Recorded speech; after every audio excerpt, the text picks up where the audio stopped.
up that piece of trash from Fox News. Cue him up. I mean, talk about a slimy guy misrepresenting what Charlie Sheen said. Charlie is bringing up the commissioner members, 6 of the 10, saying the official story is a lie, a fraud, and a cover-up. Charlie's bringing up Sybil Edmonds, the FBI translator, coming out and saying bin Laden and al-Qaeda were working for the U.S. government up until the day of 9/11. She testified secretly to Congress on that. Charlie's bringing up all these real issues, and he is being demonized like I have never seen. And then these cowards, like John McCain's daughter, she goes on The View and demonizes him, and then Charlie directly challenges her. And we directly challenged her and emailed her and say, fine, you come out, name the place and time live to debate Charlie, and they won't do it. Just absolutely amazing to see them do that type of stuff. If you want that video, it's actually on YouTube. But yeah, here is that program. Greg Gutfield. And I will let you know, old Greg Gutfield's really asking for the lawyers to take the gloves off. I'll tell you that. Because this is libel and slander. And if it's done with malice aforethought to cause harm to somebody, you got a big problem. Totally distorting what Charlie has had to say. Absolutely distorting the reality of it. Charlie makes tens of millions of dollars a year. He has a lot to lose doing this. He did this because he can't let the continual lie of 9/11 just keep going on. And you can't just call us names and demonize us and have it go away. Let's go ahead and play it. Here it is. So Charlie Sheen has penned a fictitious conversation with President Obama regarding the 9/11 attack. See, the star of Scary Movie 3 and Scary Movie 4 believes that Bush Cheney planned it all and feels Obama should investigate it immediately in an effort to answer a, quote, bottomless warren of unanswered questions. Bottomless. Now, never mind how repulsive this is to anyone personally affected by the terror attack. Sheen is just awesome for revealing what makes a conspiracy theorist so pathetic. Notice he misrepresents what Sheen has said. Sheen's saying, I have questions. This needs to be investigated. Then he says Sheen is hurting the families. And that's the slander and libel right there in the defamation. This was also put out in text, so it's libel. Implying that it's hurting the families. Saying Charlie Sheen is hurting families when the majority of the families are on record saying they believe 9/11 is an inside job. This guy misrepresents the families and says Charlie is hurting them. Charlie is hurting the families. And then he tries to imply like Charlie Sheen's got this big head because he writes in the piece, the president likes 2.5 men. Charlie was writing that saying, well, let's write this like me and the president are being friendly.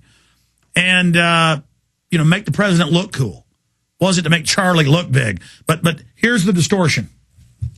Bottomless. Now, never mind how repulsive this is to anyone personally affected by the terror attack. Sheen is just awesome for revealing what makes a conspiracy theorist.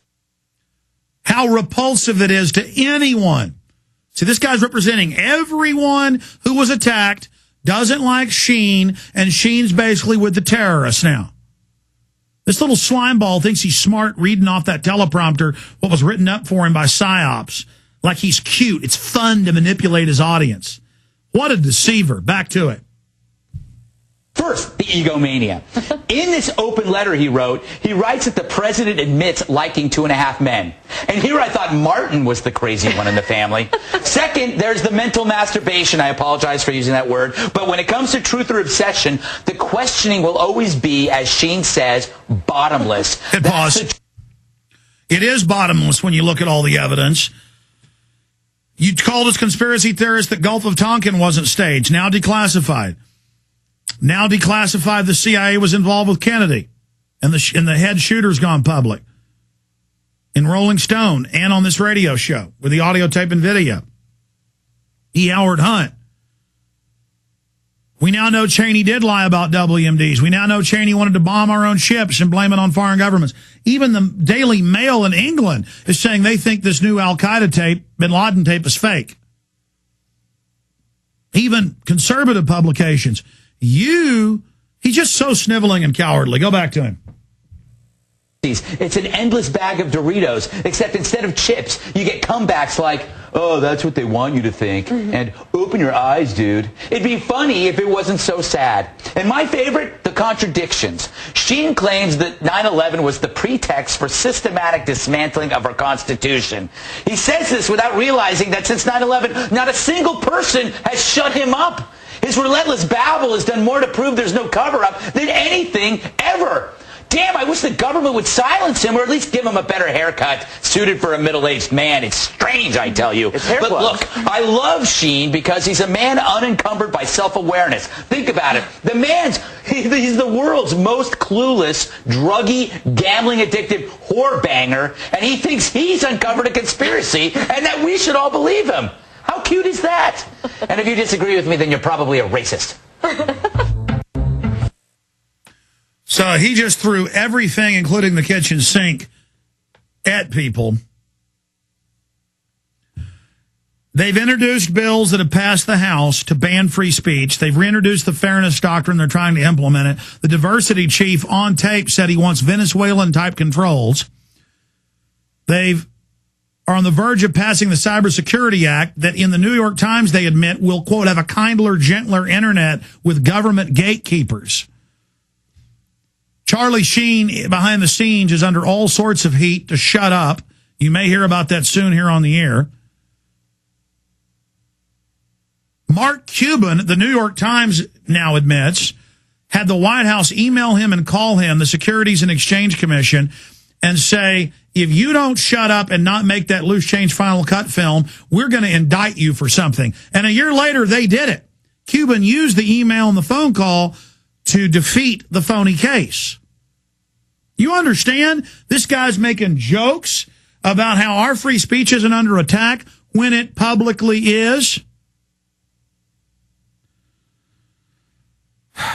Absolutely incredible. Absolutely amazing.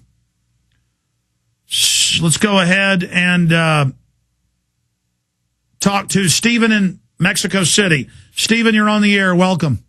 Hey, Alex. Wow. Greetings from Mexico. You're our lifeline of truth here, huh, for Wi-Fi radio. Well, God bless you, sir. Thanks for tuning in. What's on your mind? Listen, I just want to give you some quick bullets of what's going on down here that affects you and concerns you. There's a commercial here for a local cable company that's going to do a showing of The Dark Knight this week, and it comes from Buenos Aires in Argentina, and it's a Sony channel. And they show vignettes, quick stills of the movie, etc. And one of the stills is Obama Joker. Really? Yeah, really. And I looked at it several times to make sure. It definitely is. It comes on for like a half a second, but it's there. It's really bizarre. Well, that Obama Joker is now extremely iconic. Well, let me tell you, down here it is, especially, you should know, in the National University community, UNAM. That is the center of the of the activity here, with posters, and they screen your films too. So in Mexico City, they're showing my documentaries. Oh, yeah, at the university, and it's free showing, so nobody's making money on it. That's good. I'm glad. No, I want a real cult following, among the poli-sci kids, politics kids, and all of that. Another bullet. As far as Boy Scouts, somebody relayed to me that they're asking kids very discreetly if they've seen firearms in the houses of their parents. I forgot that part. That's going on here in the U.S. as well. They're asking Boy Scouts and Girl Scouts, the schools, the pediatricians ask. And this father calls in and says, what's wrong with Homeland Security working with my Girl Scout? He just doesn't understand. None whatsoever. It's acclamation. It's history. History. Read about the Hitler Youth. You understand what's happening there. It's very clear. So you're saying in Mexico, though, they've got the Boy Scouts and stuff spying on people? Absolutely. And here, things are a little bit softer here, less of an edge.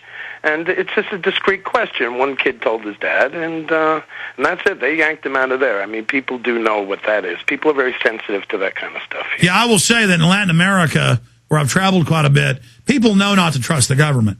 I mean, Americans are just